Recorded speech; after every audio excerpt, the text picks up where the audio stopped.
The Fight Against Poverty, sponsored by the Economic Policy Institute and our partners at the Center for Community Change. We welcome you, all of you in the room, and those of you who are also watching the live webcast. We'll get into some logistics on how those of you who are watching remotely can join the conversation this morning.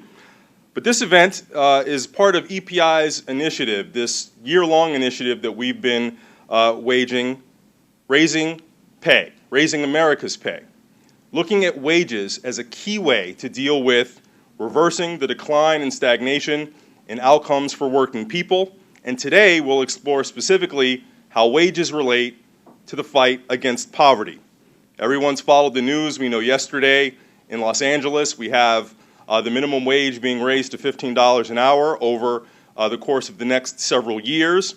And it was also referenced that this is a key thing that states can do, that localities can do, to actually fight poverty, not waiting for Washington to act, but creating and finding the nexus between wages and actually improving people's outcomes. And that's something that we're going to explore today with research, as well as commentary on politics, as well as a lay of the organizing land and how wages is a key tool to improve the lives of working Americans. So, for those of you who are in the room here in Washington, D.C., now that we've started the event, if you have to get up and use the restroom, I'd ask that you please use the rear door of the room, and you'll find the restrooms down the hall to your right. For those of you who are watching from somewhere else, when we get to the question and answer portion of the program, you can participate by sending your questions or your comments to the hashtag RaisePay. That's R-A-I-S-E, pay. Our agenda for today will feature a presentation by Dr. Elise Gould of the Economic Policy Institute, who will present the findings from her new paper that speaks just to this question of how wages can actually improve outcomes for people in poverty. After Elise speaks, we will have a discussion moderated by Elizabeth Stoker-Brunig of the New Republic that will include Dr. Gould, as well as Congressman Keith Ellison from Minnesota, Deepak Bhargava, the Executive Director for the Center for Community Change, and Dan McGrath, who is the Executive Director of an organization fighting on the front lines to organize people in these efforts, Dan McGrath from Take Action, Minnesota. At this time, I'd like to introduce Elise Gould, who will get our program started today. Elise has been with EPI since 2003. And among her many areas of expertise are wages and poverty.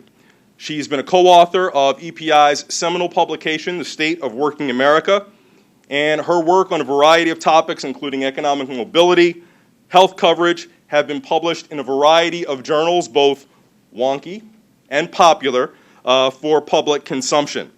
Elise earned her PhD at the University of Wisconsin at Madison. She's got a master's degree from the University of Texas at Austin and her BA degree from Wesleyan University. So to get us started, please welcome Dr. Elise Gould.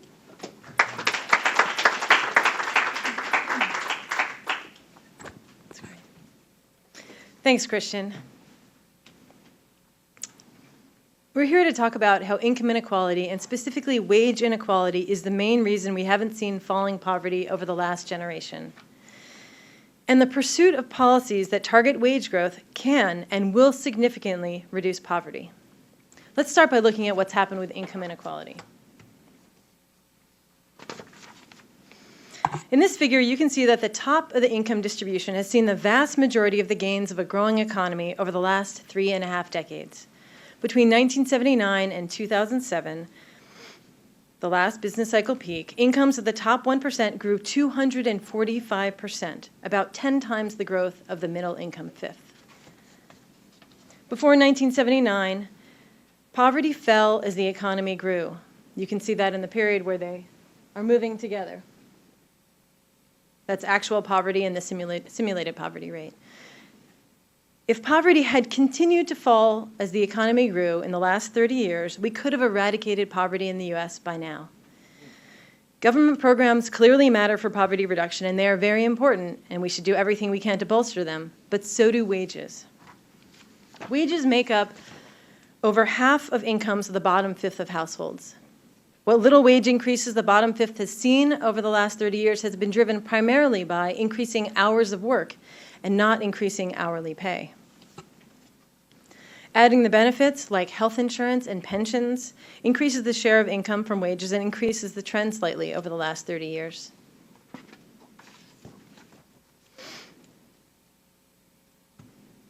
Adding in government transfers tied to work, such as the EITC, illustrates the extent to which the bottom fifth of American households rely on work and work-related income to make ends meet.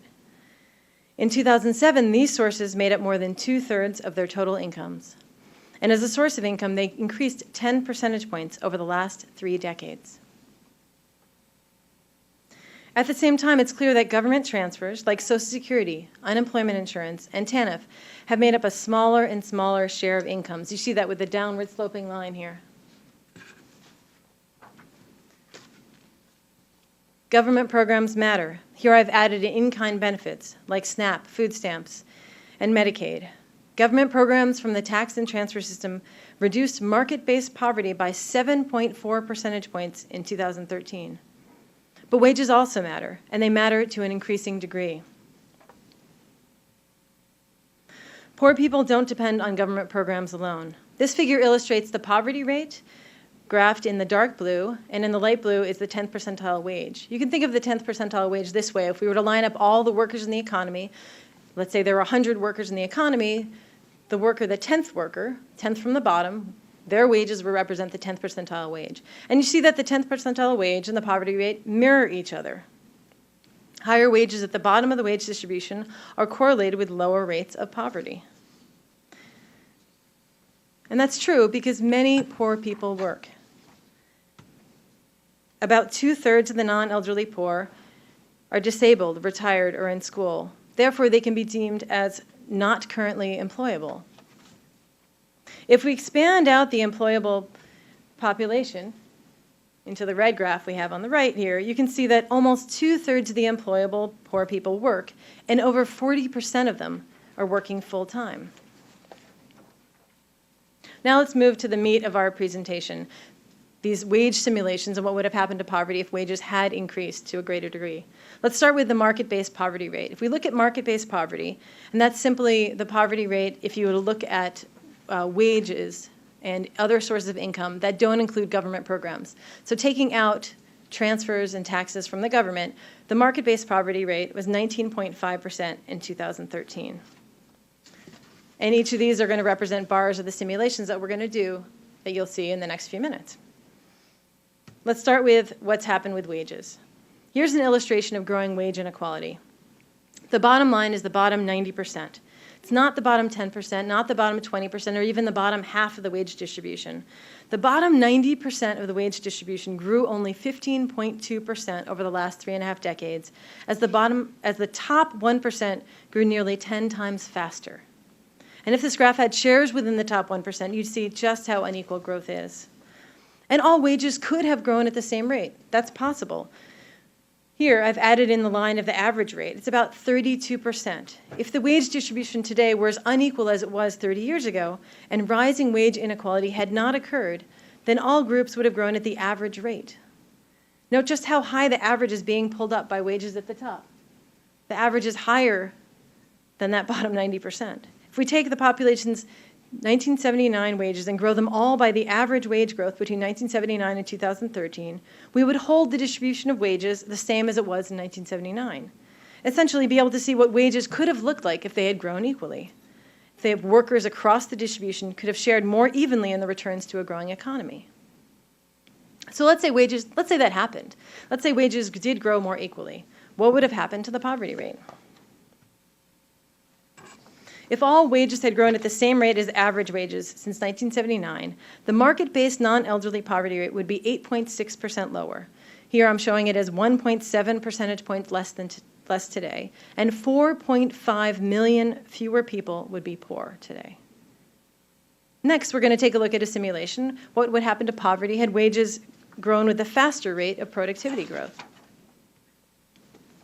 This should be a familiar graph if you've seen anything from EPI. Since 1979, hourly pay for the vast majority of American workers has not only lagged behind growth in the very top of the wage distribution, and therefore average wages, but has also diverged from economy-wide productivity. From 1948 to 1979, the combination of high-pressure labor markets and institutional supports for workers' bargaining power meant that wages grew with productivity. What you can see here is that wages between 1948 and 79, hourly compensation was up 93%, almost as high as productivity grew in that period, 108%. However, between 1979 and 2013, there was a marked decoupling of productivity and typical workers' compensation. Over this time period, productivity grew almost 64%, while hourly compensation of production and non-supervisory workers grew just 7.7%. Productivity thus grew 8 times faster than typical worker compensation, which means that the prosperity created over that time period did not show up in broad-based wage gains for workers. And it could have. While many have claimed that the accumulation of overall wage growth at the top of the distribution in recent decades is simply reflecting a rising return to human capital, it is important to notice that workers across the wage distribution have contributed to this increased productivity as well. For instance, this figure shows that low-wage workers have far more education now than in 1979, and therefore have a higher capacity for production. So the next simulation examines what would have happened to low-income families if they had shared more of the gains in productivity via hourly wage growth. And here I've added in that third bar here. If all wages had grown at the same rate as productivity since 1979, thus gains in the economy had been more widely shared with low and moderate wage workers, the market-based non-elderly poverty rate would be 13.5% lower, or 2.6 percentage points, as I'm showing today, and 7.1 million fewer people would be in poverty. Next, we're going to talk about a simulation where we target full employment economy. A full employment economy can disproportionately benefit those at the bottom, thereby, not surprisingly, reducing poverty. This figure shows how wages at the low end are most sensitive to a strong, or conversely, a weak labor market. It shows estimates of the impact on real wage growth of a 1 percentage point decline in the unemployment rate based on looking at data, again, from 1979 to 2007, across the wage distribution. So from the bottom of the wage distribution, the 10th percentile, all the way up to the top at the 90th percentile here. Note the downward staircase. It's a steep downward staircase, as the percent change in wages falls for nearly every consecutive wage percentile up the scale, particularly notably for men in the darker blue here. According to these results, wage gains from lower unemployment are roughly twice as high for the lowest wage male workers than they are for middle and higher wage workers. Because of this, targeting low unemployment is disproportionately important for those with lower wages. Poor people experience disproportionate boosts in work hours and wages when there is strong economic growth and full employment, and see disproportionate declines when unemployment is high. It's very clear from this picture. For the purpose of our analysis, we simulate a healthy labor market by increasing work hours to match the levels that were found in the most recent period of full employment, the year 2000. And we combine this with the wage growth equal to productivity growth for the entire wage distribution. So we're putting two pieces together, the wage growth simulation from growing wages with productivity and this full employment story. So if our economy, combining those together, we see that the full employment plus that increasing wages by productivity generally would reduce the non-elderly market-based poverty rate by 21.4%, or 4.2 percentage points, as you can see in the figure here. This wage growth would bring 11.2 million people out of poverty. And the overall results mask important differences for different subpopulations. With this type of wage growth, women's poverty rate falls more than men's. The poverty rate for Black and Hispanic individuals aged 18 to 64 would be 5.4 percentage points and 6.7 percentage points less, respectively, bringing 1.3 million African Americans and 2.2 million Latinos out of poverty. The child poverty rate would be 5.9 percentage points less, with marked differences for children of color, as you can see. Overall, 4.4 million fewer children would be in poverty.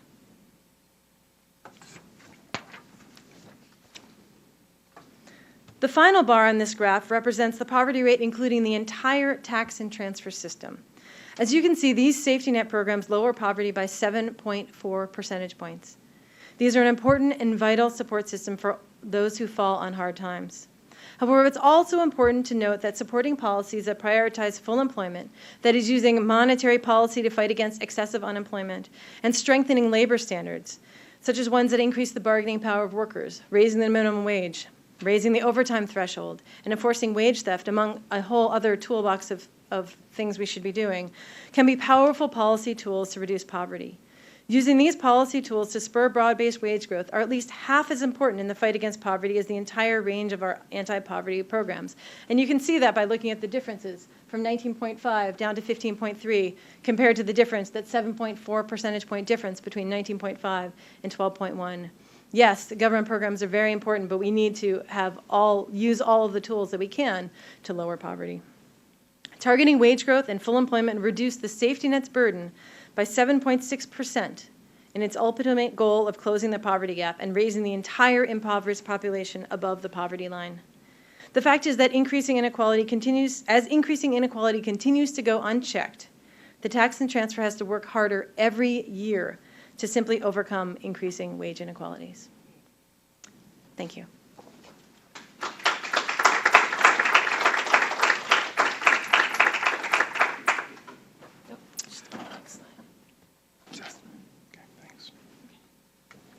Thank you, Elise. We will now move into our moderated panel, including all of our speakers, and we are fortunate that Dan McGrath, coming to us from Minnesota, has been able to join us right on time. All of our speakers are, in fact, quite accomplished, so in an effort to speed this along, we're not going to read their very extensive bios. We passed out, as you came in, a packet that includes their detailed biographies. But to introduce you again to them, to the left of Elise is Congressman Keith Ellison, who represents Minnesota's 5th District and is co-chair of the Congressional Progressive Caucus. To his left is the Executive Director of the Center for Community Change, Mr. Deepak Bhargava, an organization that is devoted to developing the capacity of low-income people to develop and exercise power to improve their circumstances. And then we have Dan McGrath, who is an on-the-ground organizer in the state of Minnesota with an organization called Take Action Minnesota. And their conversation will be moderated by Elizabeth Stoker-Brunig, who is a staff writer at the New Republic. Elizabeth's writings have appeared in a variety of publications. She is a prolific writer on issues relating to Christian ethics, poverty, liberalism, and we're very excited that she could join us today. So at this point, I am going to turn it over to you.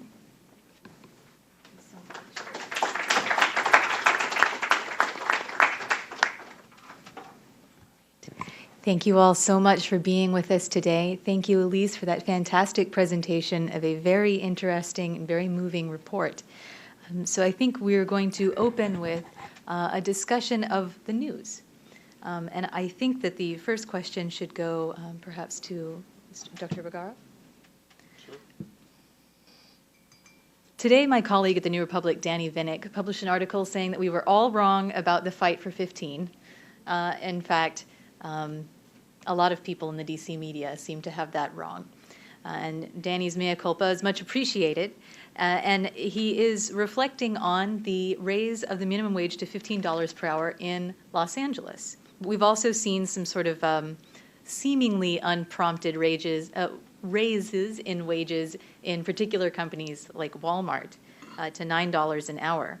So what has been going on with these bumps in wages? What is the source of that movement? What is the role of a labor movement in moving towards raising wages overall? Yeah, well, thank you, and I really want to thank Elise and EPI for this work. I was really excited about the idea of the research. I was even more excited to read it. I think it's really very, very important, and here's why it's important. It relates to your question, is I think the debate about poverty in this country has been stuck in a really bad paradigm for a long time. And the paradigm is conservatives say personal responsibility, family formation. The centrists and many liberals say, well, we just need to do more government programs, which I believe in, by the way. And Elise was great in emphasizing the importance of tax and transfer. But what's been lost is the share of the country's wealth and growth and productivity going to workers as a dimension of the poverty issue in the country. So I actually think the country recognizes the centrality of the wage question to inequality and to poverty in a way more than the conventional wisdom in Washington does. And so what I think you saw with the spark that was lit by the fast food workers who took enormous risks and have exhibited enormous courage, the reason for the resonance of that demand for 15 is obviously that it will make a huge difference in people's lives, but also I think it spoke to this deep truth in Elise's paper. People understand that the underlying cause here has to do with the distribution, set of policies that have resulted in the distribution of the labor market of these gains in a totally unfair way, and that we can choose to do it differently. So whether it's fast food workers or Walmart workers or minimum wage campaigns or paid sick day campaigns or efforts around scheduling, the huge momentum in the country, I really think, speaks to this analysis, and I'm hopeful that this analysis can help us break through to the kind of bold solutions that the country needs and really help lay an intellectual foundation for a different way at coming at this profound moral crisis of poverty we have in the country. Thank you so much. And to follow up on this sort of paradigm that you mentioned, the discussion of poverty being sort of delimited by either purely personal responsibility approaches or purely government-based approaches, I do think it is an interesting question how the disparity in wage growth has affected communities. And maybe this is a good question for Congressman Ellison. In situations in the United States where we're seeing a great deal of unrest right now, Ferguson and Baltimore, what do you think the role of stagnant wages, especially in working class jobs, is? Well, just think about Eric Garner for a minute. Are you going to sell Lucy cigarettes on the street if you have a livable wage job? Think about Mike Brown. Now here's the thing. We talk about, is it the fault of the white cop or the black kid, or the black kid or the white cop, and we are in this endless loop thing. And I'm not trying to say that Darren Wilson acted properly or improperly. I think he acted improperly, for the record. But I will say that when you look at the fact that poverty leaped in Ferguson, that unemployment went way up over the course of 10 years, that St. Louis in general has been hit with offshoring jobs as hard as any community. What happens in a situation like that is that you start having people who you got more people hanging out because they're not working. And then the people who still have jobs have a tendency to say, well, get those people off the corner, officer. And then you got some good officers who will be professional. You got some others who won't be. And you just got a clash waiting to happen. All you need is somebody with a bad attitude and a happy trigger finger, and you got a catastrophe. Now, as many Darren Wilsons as you might have some decent cops who want to police justly, but the bottom line is they're still there, present, patrolling the neighborhood, patrolling the poor.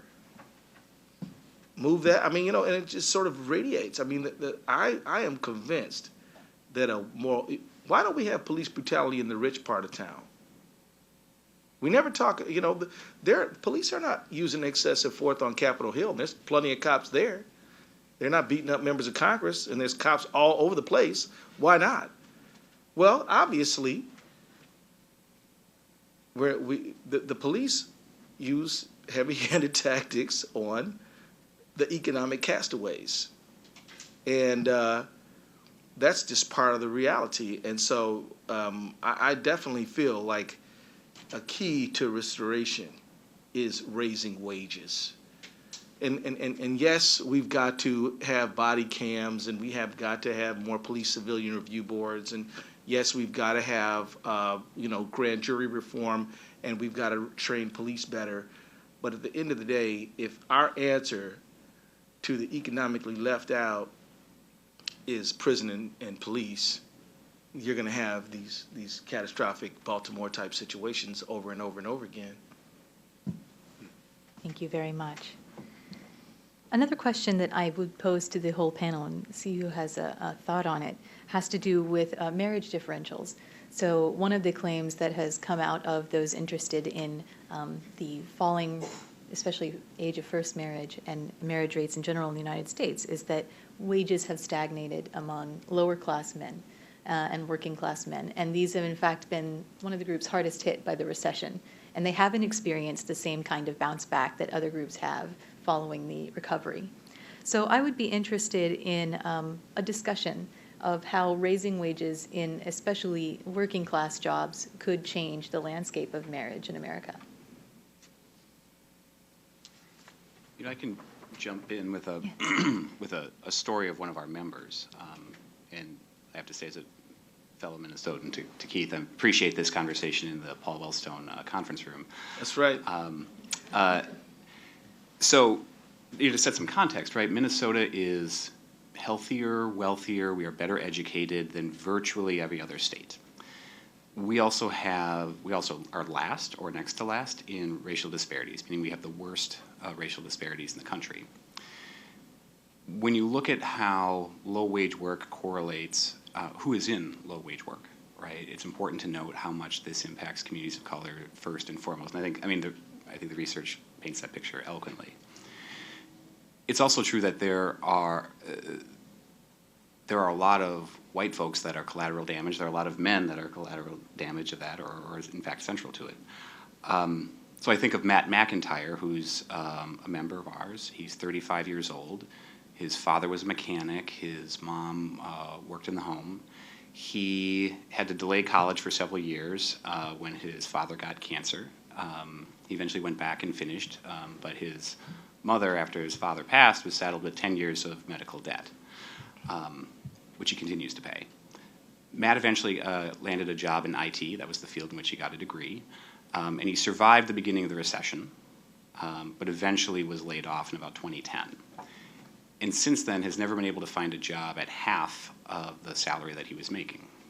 So he has worked a series of part-time minimum wage or near minimum wage jobs for the last several years. He's now a father. His daughter was born premature. And it's all to say that when you think about the grind on anyone who's working a low wage job, add to that being a new father. And you consider the sort of strain that then places on the family. And it's all to say that, oftentimes conversations such as this can revolve around how do we raise minimum wages, which is critically important and something that we've been very focused on. But it's also to say that you need to look at the entirety of what one's work life is like in order to consider what it actually takes for someone to prosper and thrive. So wages as a means to bring some stability to the family unit is critically important. So is earned sick and safe time. Paid sick days is what it's often called. The particular policy we're moving in Minnesota is not only paid sick days, but also time off if you're experiencing domestic violence. It's all to say that I think the question is not just about minimum wages, but also about what it takes for an individual to actually live sort of a whole and fulfilling life, and what are the sort of markers we need to put in place for that, and how is that the aim of our policy rather than just minimums? Absolutely. I think, a lot of turn-of-the-century Catholic movements used terms like family wage or an existence minimum, and I think that those are really, really important concepts to return to as opposed to just a minimum sort of subsistence wage, a wage that looks at flourishing. I would like to ask the audience now, if you have index cards, you can begin submitting your questions. And to move us along while you get your questions together, a couple of wonky objections to raising the minimum wage. Perhaps Elise can tackle these. I know recently Paul Ryan, who might be looking at a presidential bid, said that they are inflationary, that it will knock off important jobs at the very bottom for people who are trying to get started or enter the labor market. Walmart, after a month of having their $9 minimum wage, has said that it reduced their earnings by 2 cents per share, that they did lose profits on that. Stop everything we're doing. Tears you see on the panel. Oh, absolutely. I mean, I know that this is, distresses us all quite a bit, but I can see it entering into the election as we move into 2016, the idea that raising wages would harm business or harm low-income workers is probably going to be a prominent objection. So can you respond to those? Sure, and I want to talk a little bit about, follow up on some of the comments that Dan made also. I think that Yeah, it's a great move. I think the framing for the mayor talking about how important raising the minimum wage is for reducing poverty, we couldn't have sort of planted that better in the news stories today for our event. And I think it's absolutely important. I think that even when you see estimates of what raising the minimum wage will do, it is substantially important to workers at the bottom and their ability to make ends meet. Even in LA, when we use our basic family budgets and we look at how well people are doing, even at $15 an hour, there's going to be many people that are not able to get the health care that they need, to be able to pay for the child care that their family needs. So for some families, it will still be insufficient. But I think the move how it's being done, and it's going to be done a little bit at a time. It's not like it's going to be $15 an hour today. I think that the research out there will show that this is going to be a positive boon for families, for working families, and we will not see any disemployment effects. These fears about profits are still at an all-time high in the U.S. The labor share of corporate sector income has still not rebounded in this recovery. It's still at a very low point here. There's still plenty of room for the labor share to improve without thinking about even raising prices in the economy. So I think that those are all overblown, and I think it's absolutely a positive move for LA to be making this. And then just to follow up just quickly, you were talking about single mom families or marriage, and I think that oftentimes it's absolutely true that single parent families, as you've said, they're struggling and they are far more likely to be in poverty. In fact, half of families headed by a single mom are actually in poverty. But the fact is that hasn't changed significantly over time. And when we look at what factors have driven the poverty rate, it is far more important as a determinant of poverty, the growing income inequality that we've seen in this country. The growing income inequality has risen poverty by 7.1 percentage points when you decompose poverty into all the different economic and socioeconomic factors, whereas family structure has only increased poverty by 1.6 percentage points. So it dwarfs, the growth of income inequality dwarfs things like the racial composition of the workforce and family structure in terms of what are the determinants of poverty. Thank you very much. And another objection, economy, focusing on wages is going to be a bad move because a lot of jobs are going to, in fact, be done by machines. And so there will have to be some other way of routing income to people who previously fulfilled that work. Do you think that moving into the future? You know, we've always had mechanization and technology entering into the economy, and we have more people, and we've had more and more people entering into the economy. So I don't really buy that. You know, when we went from mechanized shoes from the shoemaker in the town in the town shoemaking shop. I mean that. I'm sure there are people who couldn't make shoes the way they used to, but they did other things. The reality is that I'm open to the conversation about guaranteed income. I don't think it's a bad discussion to have. But when you think about the trillions of dollars of maintenance that are needed on our highways and roadways and bridges, and I mean, Dan and I come from a place where the bridge fell into the river. The other day, if we'd have fixed the Amtrak up the proper way, we probably wouldn't have had that catastrophe. I mean, I guess my point is, before we say we've got to go to guaranteed income, let's fix up the country, and we could put a whole lot of people to work that way. And going back to your question about single family households and all that, I mean, in Europe, you can be a single parent and not be relegated to poverty. In Europe, you can be a single because you have, a decent pay, but you also have public wealth that sustains you and your family. So if you're going to try to tell American women that the only way you can avoid poverty is to marry somebody, I mean, that's kind of a sad commentary. I mean, hopefully people will be married because they want to be, as opposed to, I'd leave you if I could. I just need you economically, Right, absolutely. And that argument also is peculiar, that forms of public wealth, forms of public assistance will discourage marriage because they'll provide women with income. It's peculiar in that it's also an argument against raising wages for women, Yeah. because that would be another way to discourage marriage, and in fact, an argument against education for women and all sorts of other things that allow women to provide for themselves. So a very specious argument, that one, but Absolutely. one that gets more traction than maybe is comfortable to think about. So we have a question from our audience. Is there a modern example of a nation implementing a living wage? And maybe we can speak to the difference between a living wage and broad-based wage growth, and what the relationship between the two might be. Well, look, I'm not the economist, right? But it strikes me that in Germany you can go to college for free. You don't have to get saddled with a lifelong debt burden. It strikes me that there are workers on the corporate board who can help guide the company forward when it makes decisions. It's a highly unionized country, and it has far less inequality than we have. I mean, when I think of America, I think of the idea of possibility and intergenerational mobility. The truth today is that there's a bunch of countries where a poor kid can climb into the middle class much easier than we can in ours. I mean, the bottom line is there's a whole lot of great ideas we think of American ideas that are actually imports, like our interstate highway system.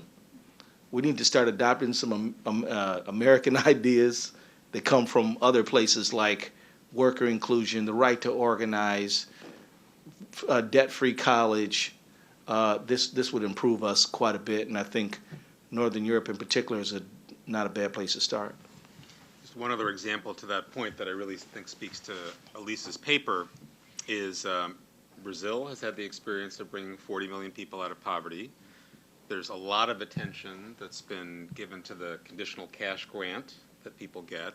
What's not as well understood, and probably a bigger factor in that, is the substantial increase in wages through a mix of worker organization and bargaining, and through government policy that has produced substantial gains in that country. And as Congressman Ellison said, the poverty rate in countries in Northern Europe and Scandinavia is close to zero.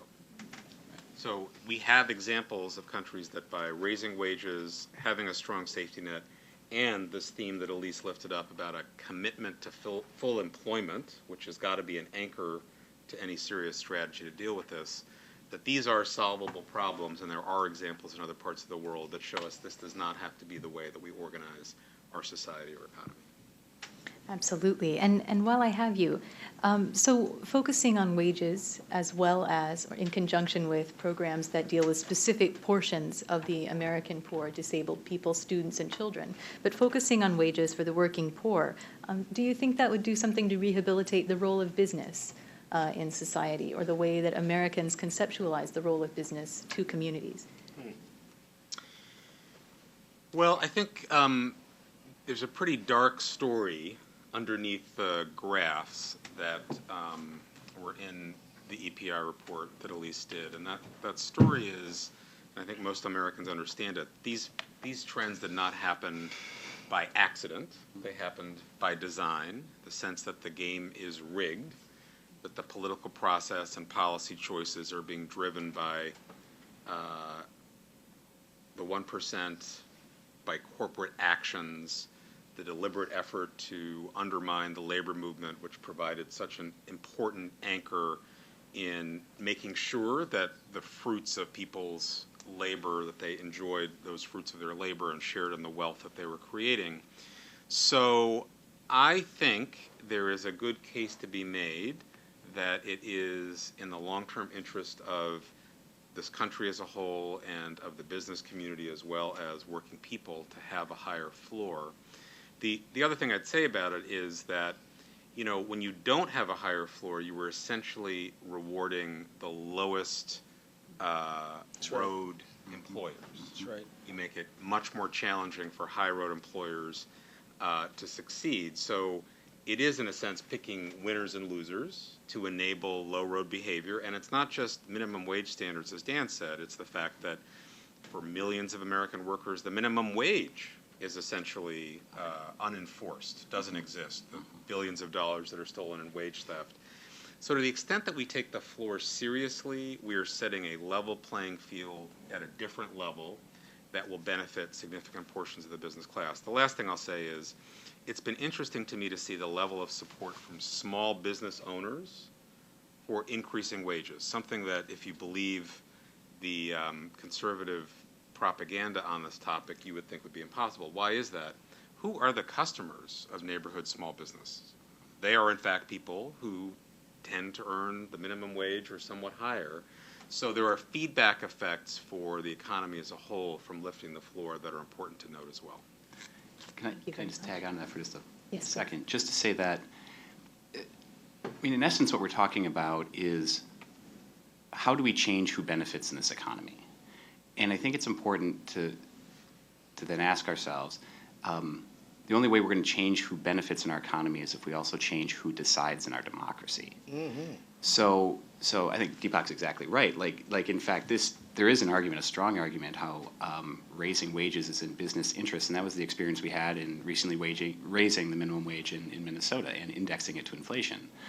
As proud as I am of that victory, again, that is not a living wage that we established in our state as our wage floor, right?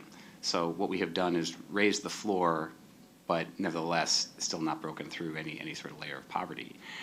And I'd argue that if, what stands in our way is that there are people who profit from inequality and who profit from poverty. And so in considering the policy solutions, we also have to ask ourselves, then how do we wage campaigns which not only shift a larger public debate, actually have a conversation about poverty, which in and of itself is pretty rare, but also do so in a way where you begin to empower people, for example, in the workplace. So this idea of, which is being test-driven, or we are trying to test drive it in the city of Minneapolis, we're still in the midst of shaping the policy, is how can we equip workers and community organizations to actually investigate and file wage and hour violation complaints? Right? The idea that instead of trying to create just an increased structure in the city, which we do need, and more investigators on the city payroll to do this, how can we actually equip workers with the tools to do this themselves so that we can actually prosecute these sorts of issues? So it's all to say, right, that's one small way of trying to empower workers in a way that changes things. Absolutely. Can I pick up on something Dan said? Dan talked about the nexus between the inequality in our economy and the inequality that then translates into our democracy. This is a thing that I've been spending a lot of time thinking about, and I just want to say that this has got to be part of the conversation. I had some staffers dig up some stuff for me, and what they found a few things that I found interesting. One is that in 2012, 80% of the people making $150,000 or more, voted. 80% of the people making $150,000 or more voted, but only 36% of those earning less than $50,000 voted, despite the fact that people making less than $50,000 make up half the population of the whole country. Now, $150,000 is not, super get-rich money. It's decent money, but that's $150 and up. So I found 99% of the wealthiest 1%, like all the wealthy 1%, they vote. In 2008, for midterm elections, the vote gap gets even bigger. And here's the thing, and Heather McGee and those guys at Demos are to be appreciated for this. States which have more working class people voting have more egalitarian policies implemented. So closing the voting gap between the economic strata absolutely improves outcomes. And so, so for example, just think about, anyway, my only point is that this has got to be part of the conversation as we move forward. It's part of the solution.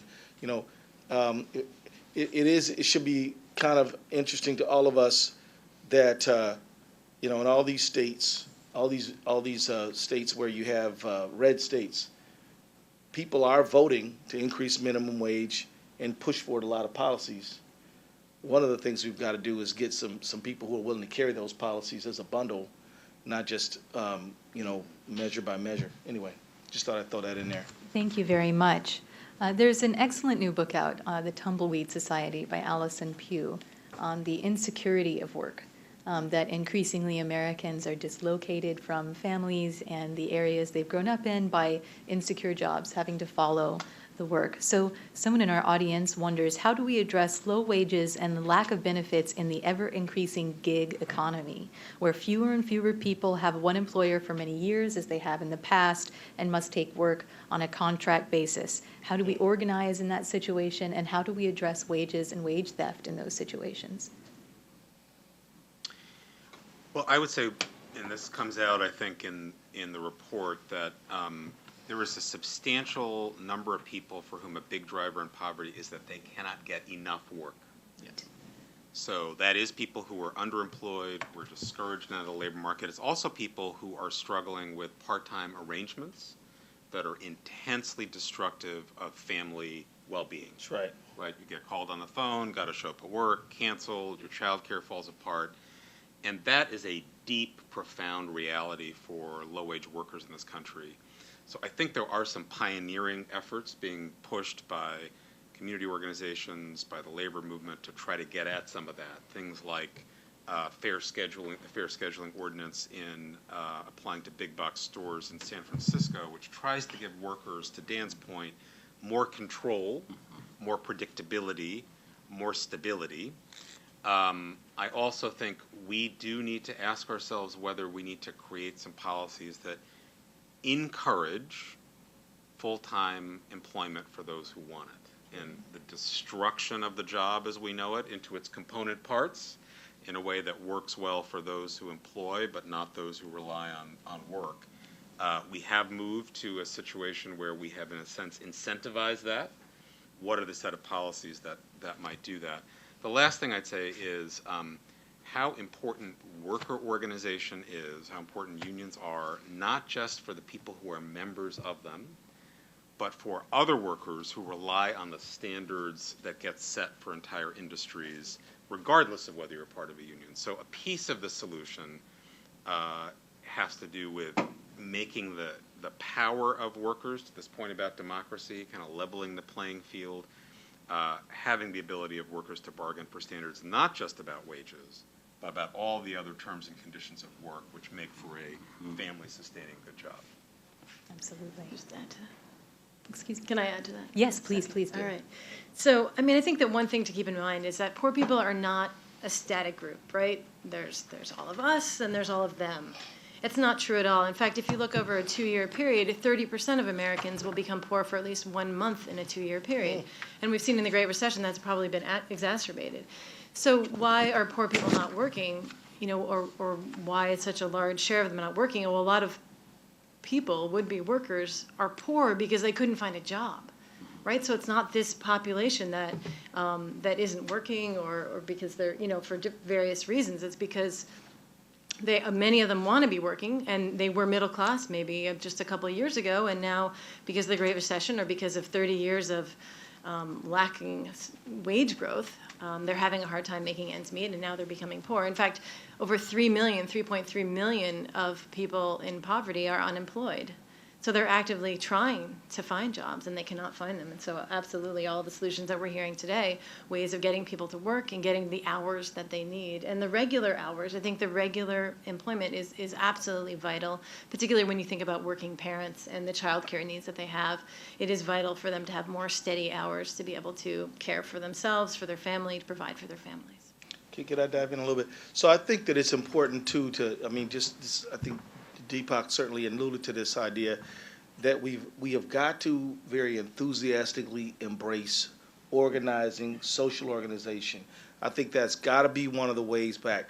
One of the reasons in Minnesota that I believe we're making some decent progress against some of the disparities that Dan mentioned is because of groups like Take Action Minnesota, Neighbors Organizing for Change, but then nationally, the work that Deepak is doing with Community Change and EPI. We've got to do more of that. Now, our online organizing groups that I admire, like, DFA, DCCC, there's a bunch of them. I don't want to only single out a few, they can be helpful to people who have to move, because it's one of the things, it's hard to organize if you're working with a group of people in one neighborhood, that job goes out, now you got to move to another town. What are you going to do? Well, our online groups can be a benefit there, but we have got to really lift up organizing, because that is how you can support an agenda. You can find out how to get involved in the local politics there, and it's got to be a key part of what we're doing, and the road back to reorganize this economy in a way that benefits everybody. Absolutely. And to follow up on that, someone in our audience wonders, how do we get the public to care about the growing disparities between wages of the high income and the low income and working class? They care. The question is what to do, how to do. So as you are running to your third job, maybe in a whole nother city, tumbleweed, right? What you hear about politics is that them people do not care about you. And even though most people want increase in wages, your particular congressman or state legislator doesn't care about those issues. I mean, people care.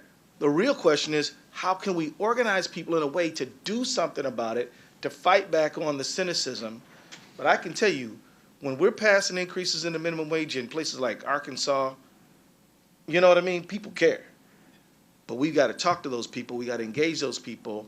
And I think we got some tools to do it. If I may just say one thing, we've got to prioritize turnout in elections.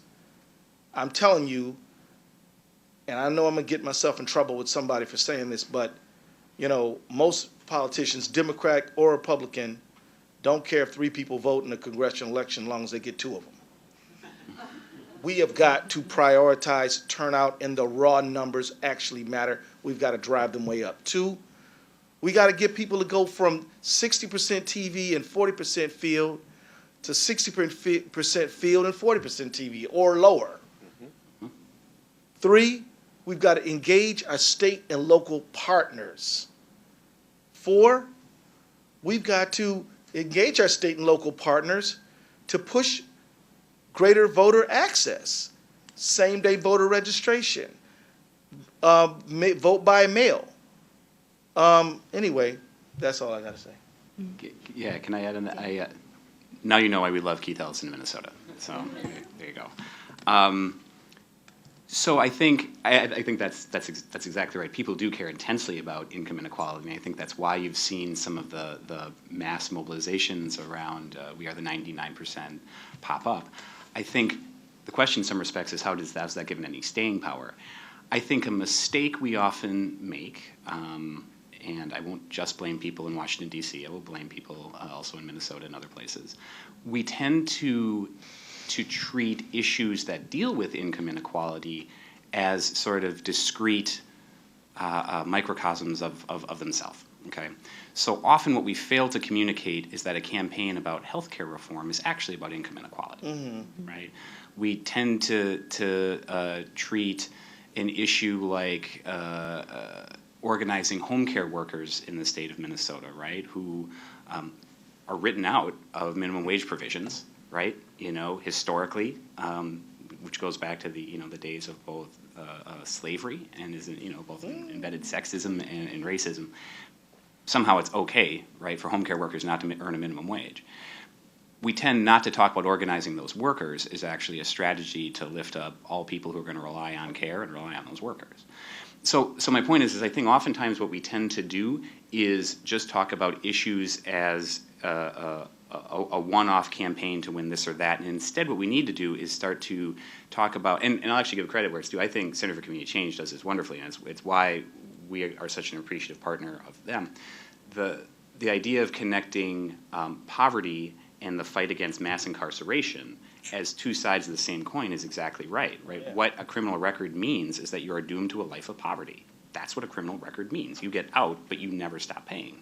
So what are then strategies to confront criminal justice reform, which in and of itself is the morally and necessary thing to do, but also connected to a larger economic narrative that, in fact, we cannot keep building a permanent underclass in our country and expect the country to ever get ahead economically. So, right. One of the narratives that has emerged to me today, listening to your conversation, has to do with voting differentials, has to do with the concentration of political power along with the concentration of wealth in the hands of a very few, as incomes have split, with most people winding up on the bottom. So one question that occurs to me is how are we going to mobilize those who have the influence and power to control political messaging, to care themselves enough about wage growth to put these issues on the national agenda? I have a couple thoughts. I mean, it seems to me very important that we ally with and work with the champions we have, like Congressman Ellison, and there are a number of others at the local and the national level. But I think change on these issues is going to be driven from the ground up, not from the top down. Yeah. So 2016, there will be ballot initiatives to raise the minimum wage in states around the country, in Ohio and Maine, to $12 an hour, which is a big deal in those places. There will be campaigns that groups like Take Action and other groups in Minnesota and around the country that will be doing to drive these issues into the public conversation on child care, on home care, on a clean energy economy, on a minimum wage, et cetera. So I think the psychology has to change from we are just driving people out to vote for candidates to we are driving people out to vote for their agenda. Right. That agenda, so there has to be a continuity between we showed up at city council and this bill got passed, and it's part of the same continuum. It's not a separate, isolated act once every 2 years you show up at the ballot box, but it's part of a continuum of civic engagement to work on the issues, get involved in your community, turn out at the election, then go right back at it and work on the issues. That is a psychology that organizations are critical for, community organizations, unions, because they keep people connected between the election and keep them engaged and give them a vehicle. So I think the key is you're voting for an agenda, not just for a candidate. So as we look at people who are going to be organizing for an agenda, including broad wage growth, I think that's going to require thinking in multidimensional ways about the people who are affected by the disparity in wage growth. So Elise, this question is you. At the international level, is for you. There is a wide discussion on poverty from a multidimensional approach. And are we looking into, in your report and in your thought about wages, different ways of measuring poverty beyond income? I suspect this has to do with forms of housing insecurity, healthcare inequality, and so on.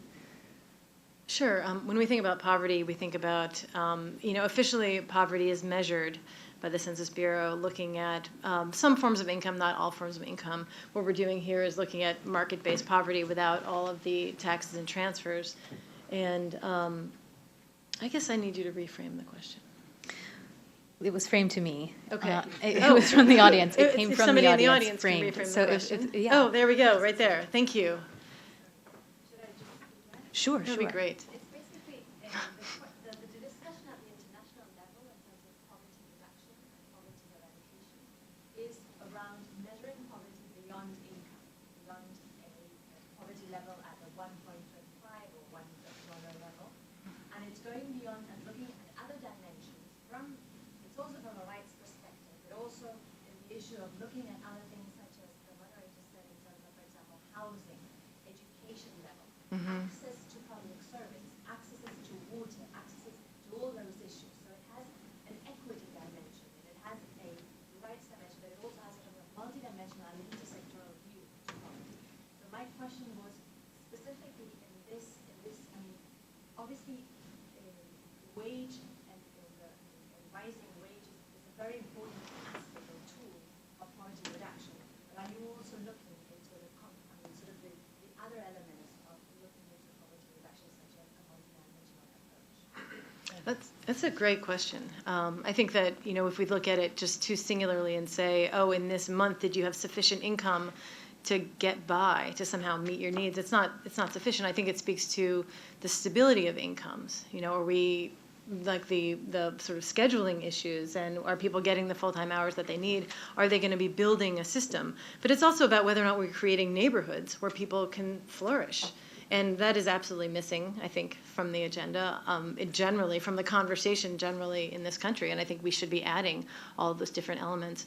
One of the things that was mentioned earlier was the extent to which poor people can get ahead in society, and income inequality in this country, the growing gap between the haves and the have-nots have absolutely made it more difficult for poor people to enter the middle class, and because of the accumulated, all those accumulated dimensions of access to all the other services and everything else. And I think that when we think about, multi-generational families and poverty, all of those things absolutely speak to that, the stability or the lack of stability and the stress that families are under to be able to put food on the table or make ends meet. I think that that's absolutely important, and stable housing is one of those issues. So I think we should be looking at those more. So why do we have wages? Why do we care about wages at all? To get stuff. Well, wages might mean you have a nice car, but what if you had an awesome public transit system? That might be as good as or better than having a car or a good place to live or clean water to drink. Wages are sort of a surrogate to get things. So obviously we can't exclude wages from the dialogue. That's a key part, particularly in this country, but actually in any country. But also in any country, public wealth, I threw that term out before, is all the stuff that we have own sort of in common, but actually represents pay in a way, and kind of makes up for the money that you may not have all on your own. And and let me tell you, that concept is fiercely debated and fought over as the wages are. They don't want to have us. They don't want us to have any public wealth. They don't want us to have a park. They want to meter that park. They want to privately own that park and the road and everything and the water. And the commons is a fierce battle. And as much as we're arguing wages, we're arguing about the other stuff too. Can I just give a real quick, Yes, please. real-life example of what the Congressman is speaking to? So our legislative session wrapped up on Monday in Minnesota. I won't relay all the gory details, but one big issue that was up was transportation investment in transportation funding, both roads and bridges and public infrastructure. A report that we, with several allies, Isaiah, which is a strong faith-based group, Neighborhoods Organizing for Change, a very strong group, we put together a report that looked at the time that people of color spend on public transportation getting from here to there versus white drivers driving alone in their car. On average, people of color spend a month in transit more than people of color in their cars, all right? A month from getting from here to there. So think for a second about the impact on our economy in the state of Minnesota if we simply had a transit system that cut that in half, cut that to a fourth of what it is. What is the sort of, yes, there are economic drivers to it, but I got to say, as someone who rides transit every once in a while, right, like it's not just about getting me to and from work more efficiently, it's just the amount of time that I'm going to be able to spend with my family and everyone else that I care about in the world.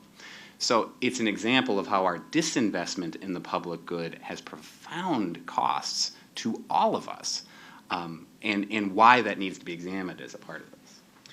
Just the last thing I'd say, I think one of the reasons this intervention is so important to me, the intervention of this report, and I think it's so important to the work we all do, is that in the U.S. context, poverty has been treated mainly as a problem of fixing people who are poor. Something's wrong with them. They're behaving badly, they're not married, and even on the liberal side, if we only had the better job training program, which I support a lot of job training programs, I'm not trying to attack that, right?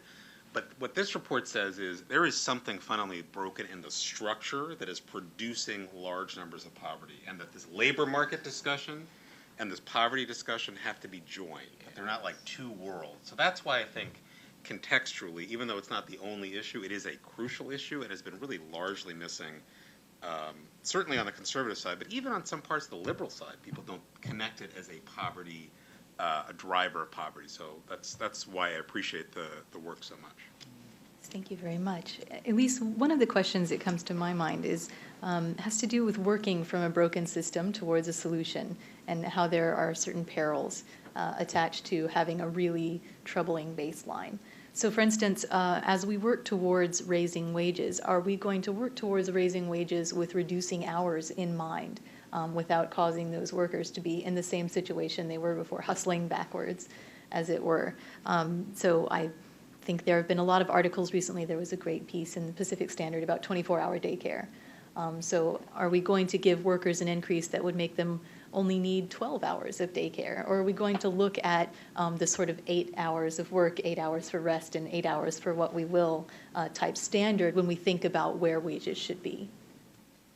I think it's a great question. And one of the things I mentioned in my presentation was that what has happened with the bottom fifth of households, the only reason they've seen any gains in their annual earnings, or the big reason why they've seen gains in their annual earnings at all in the last 3 decades, is because they have increased hours of work. And so that comes at a cost, as you say, in terms of childcare needs and everything else. The ability for families to put in more hours is increasingly difficult if they have to pay for care for their children, for instance. So what's going to happen as we move forward? I think what we think about whether or not people should be able to or should want to work more than 40 hours, I think the 8 hours of work, 8 hours of rest, 8 hours what you will, I think that's a great standard. One of the reasons why we've seen, in fact, increasing wage gender inequality, particularly at the top of the wage distribution, is because of the disparities in work hours. And some men at the top of the wage distribution can work many more hours than women do because of their needs are less at home, perhaps. And so you could actually reduce some of the gender wage gap by reducing some of those hours of people at the very high end of the wage distribution. At the low end, we need to see more hours, the hours that people want to be able to work. And so I think there are different solutions for different parts of the distribution. But I think the goal really is to raise hourly pay. So for the work that everybody does, to make sure that they're paid fairly and that there is a minimum floor so that people can really make ends meet on the hourly pay that they have and working 40 hours a week. And if they work more than that, they should get paid overtime for it. Absolutely. So as we approach the conclusion of our conversation, to return us back to the beginning a bit in the news, the issue of the day is trade.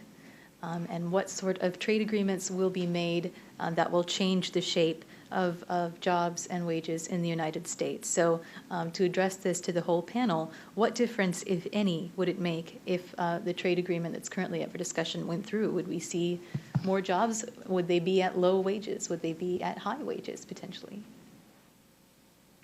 So I'm just going to sneak this in there. Yesterday, we kicked the can down the road on the transportation bill. I just want to say, as we're talking trade, other things that aren't getting the right attention, that transportation bill, I was really upset about not investing long-term in transportation. Okay, so back to your question. Now, look, this fight on trade is a huge thing. And I believe the reason I am against fast track and against the Trans-Pacific Partnership is I believe, and I see no reason to believe otherwise, that it will lower wages, it will offshore more jobs, but in addition, it may open our country up to lawsuits from multinationals at local units of government who are trying to promote health and safety rules.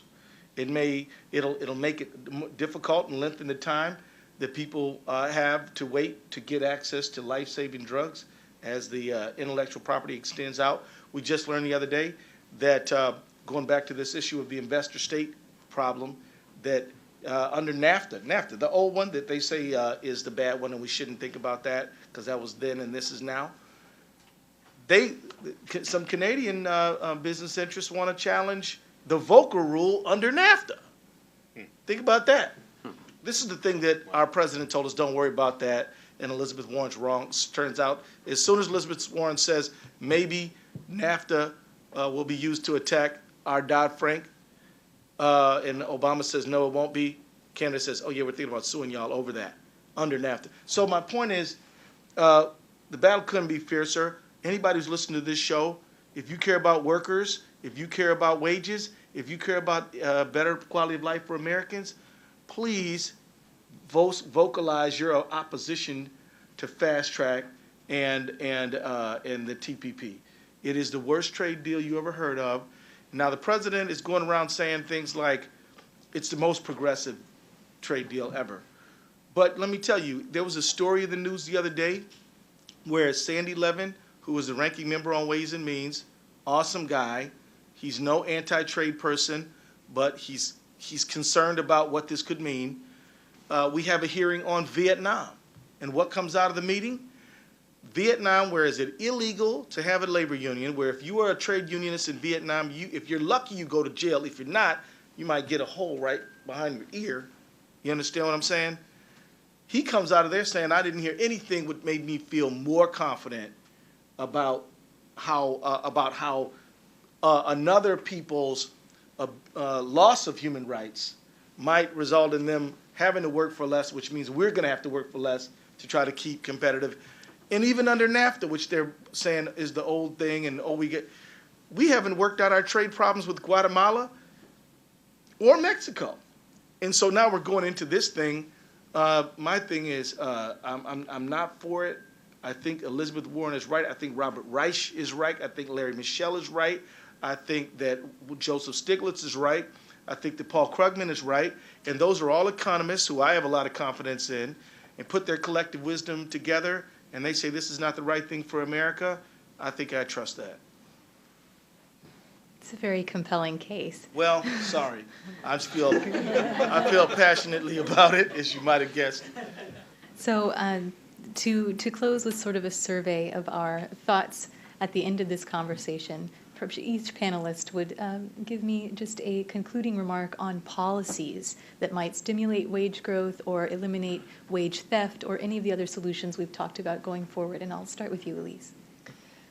I think one of the things that's really key in this conversation is that we didn't get to where we are today by accident, right? So policies made it the way we are today in terms of the wage inequality, in terms of still having tremendous numbers of people in poverty today, and therefore policies, as you say correctly so, policies can change this. Policies can reduce the wage inequality. Policies can reduce poverty.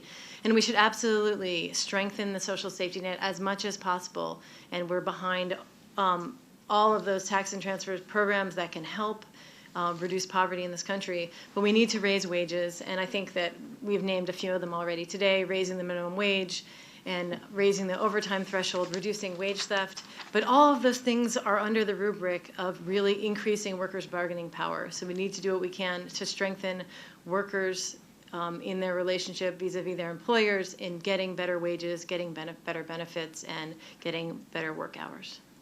Thank you so much. So in a study of all 50 states over a 30-year timeline, researchers found that when the poor vote more, inequality decreases. I agree 100% with Deepak. It's not about a candidate or just one election. It's about everything else. I believe that the candidates should be the people who hold the banner up of our agenda, not some personality-driven thing about good looks, charm, and stuff like that. But we have got to have a renaissance of civic engagement. We have got to prioritize voter turnout, which means knocking on people's doors, including them in their democracy. We have got to de-emphasize all these ads that we put money into and re-emphasize human contact, feel face-to-face. And we have got to engage up and down, local to federal, with the primary driver of this whole thing being community groups like the one Dan and Deepak represent. I'm willing to take orders from you guys, no problem. That's the way it's supposed to be. I'm a public servant, and I just want to tell you guys that the way back is to reach out, and we can turn this thing all the way around. I'll just shut up right now and say this. It is not an accident that the organized right has identified shrinking the electorate and voter suppression as a key way for them to have power. And if they want to shrink it, we need to expand it. Thank you. Well, that's what real leadership looks like. It's very, in your case, it is about the candidate, Congressman, but in general, it's about the agenda. Just an accident. I did want to say that, we spent most of the time on the panel talking about what I would call the universal, the kind of standards that need to be built across the board.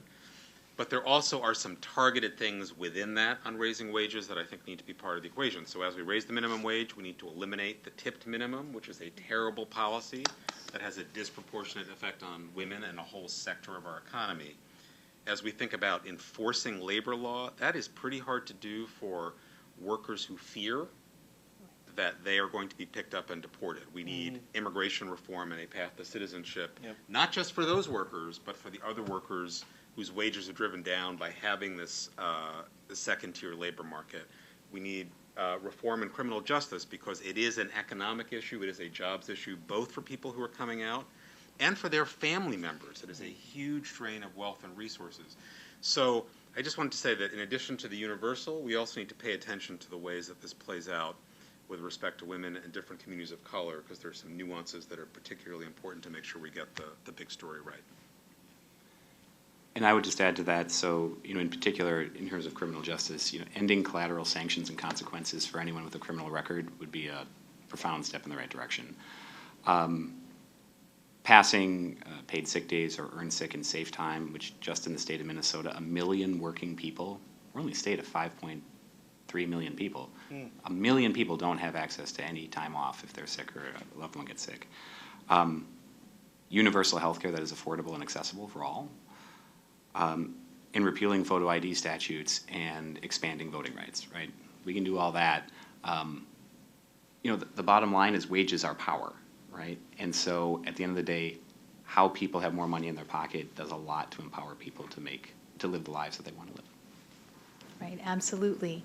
I think bringing the people who have really lost out on growth in our economy back into full communion with the rest of society means bringing about a society that can flourish. And that sounds like the sum of our agenda today. Thank you all so much for being here. Thank you for joining us today. Thank you so much.